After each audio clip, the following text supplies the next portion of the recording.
ನೋಡಿ, ಹೋದ ಟಿಪ್ಸಲ್ಲಿ ನಿಮಗೆ ತುಳಸಿಯ ಗಿಡದ ಬಗ್ಗೆ ಹೇಳಿದ್ದೆ.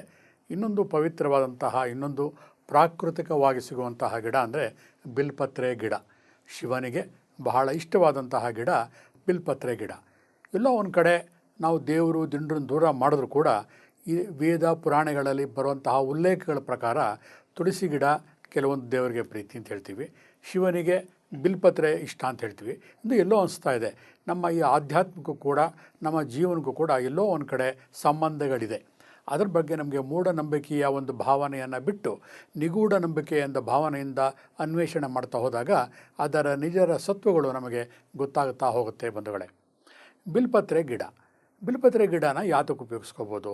ಎಷ್ಟೋ ಸತಿ ನಮ್ಮ ಸುತ್ತಮುತ್ತಲು ಎಷ್ಟೋ ಜನ ನಮ್ಮ ಸ್ನೇಹಿತರುಗಳಿರ್ತಾರೆ, ತುಂಬ ದಪ್ಪ ಇರ್ತಾರೆ, ಅವ್ರ ದೇಹದಲ್ಲಿ ಬೆವರು ಬಂದು ಹತ್ತಿರ ಹೋಗೋಕ್ಕೆ ಆಗೋದಿಲ್ಲ, ಅಷ್ಟು ವಾಸನೆ ಬರ್ತಾ ಇರುತ್ತೆ, ಬೆವರಿನಿಂದ ದುರ್ಗಂಧವಾಗಿ ಬರ್ತಾ ಇರುತ್ತೆ. ಅಂತಹ ವ್ಯಕ್ತಿಗಳಿಗೆ ಬಿಲ್ಪತ್ರೆಯ ಎಲೆಯ ರಸವನ್ನು ನೀರಿನಲ್ಲಿ ಮಿಕ್ಸ್ ಮಾಡಿ ಮೈಗೆ ಹಚ್ಚೋದರಿಂದ ಆ ದುರ್ಗಂಧವನ್ನು ಕಡಿಮೆ ಮಾಡಬಹುದು.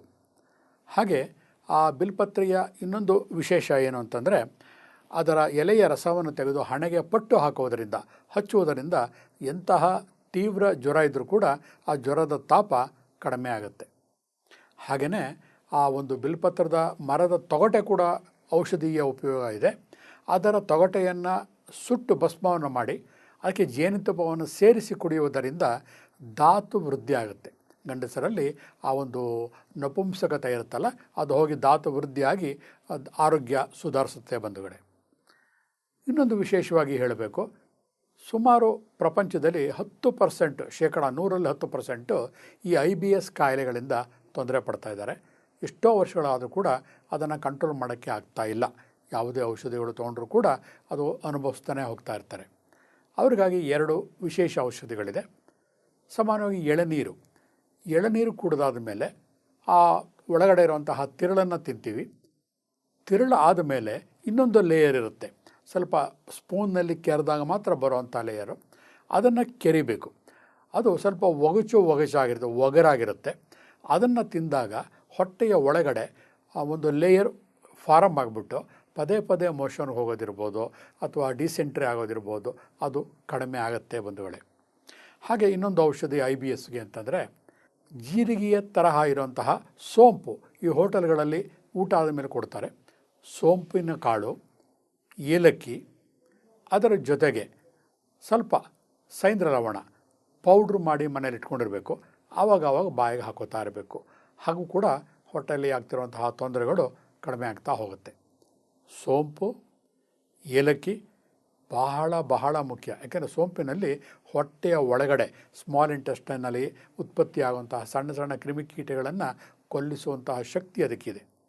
ಅಷ್ಟೇ ಅಲ್ಲದೆ IBSಗೆ ಇನ್ನೊಂದು ಔಷಧಿ ಅಂತಂದರೆ ಕ್ಯಾರೆಟ್ ಮತ್ತು ನಮ್ಮ ಅಡುಗೆಗೆ ಉಪಯೋಗಿಸುವಂತಹ ಪುದೀನ ಸೊಪ್ಪು, ಅದೆರಡನ್ನೂ ಕೂಡ ಕುಕ್ಕರಲ್ಲಾಗಲಿ ಒಂದು ಪಾತ್ರೆಯಲ್ಲಿ ಚೆನ್ನಾಗಿ ಬೇಯಿಸಿ ಬೆಂದಾದ ನಂತರ ಅದನ್ನು ಪೇಸ್ಟ್ ಮಾಡಿಕೊಂಡು ಅದನ್ನು ತಿನ್ನೋದ್ರಿಂದ ಕೂಡ ದಿನಕ್ಕೆ 2-3 ಸತಿ ತಿನ್ನೋದ್ರಿಂದ ಹೊಟ್ಟೆಯ ತೊಂದರೆಗಳು ಕಡಿಮೆ ಆಗ್ತಾ ಹೋಗುತ್ತೆ.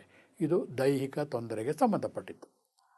ಬಿಲ್ಪತ್ರೆಯ ಚೂರ್ಣವನ್ನು ಮಾಡ್ಕೊಳ್ಳಿ.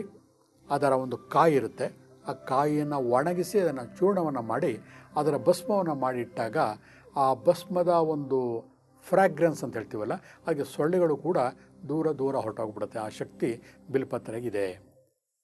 ಹಾಗೆ ಎಷ್ಟೋ ಜನಕ್ಕೆ ಜ್ವರ ಮತ್ತು ದಮ್ಮು ಬಂದಾಗ ಏನಾಗ್ಬಿಡುತ್ತೆ, ಆಸ್ತಮಾ ಇದ್ದಾಗ ಹೃದಯದ ಬಡಿತ ತುಂಬ ಜೋರಾಗಿ ಹೊಡ್ಕೋತಾ ಇರುತ್ತೆ. ಆಗ ಭಯ ಬಿದ್ದುಬಿಡ್ತಾರೆ, ಅಯ್ಯೋ ಹಾರ್ಟ್ ಏನೋ ಆಗ್ಬಿಡ್ತು ಅಂತಂದ್ಬಿಡು.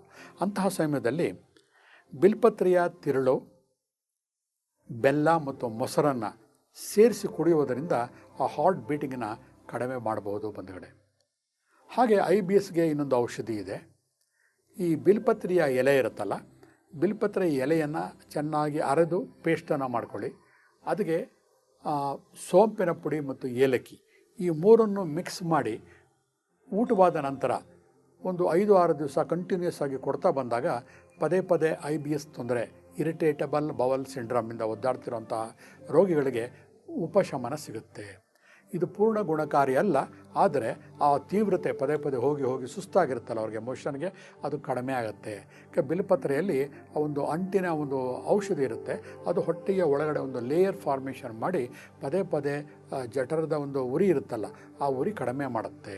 ಅಷ್ಟು ಅನುಕೂಲಗಳು ಬಿಲ್ಪತ್ರೆ ಗಿಡದಲ್ಲಿ ಇದೆ.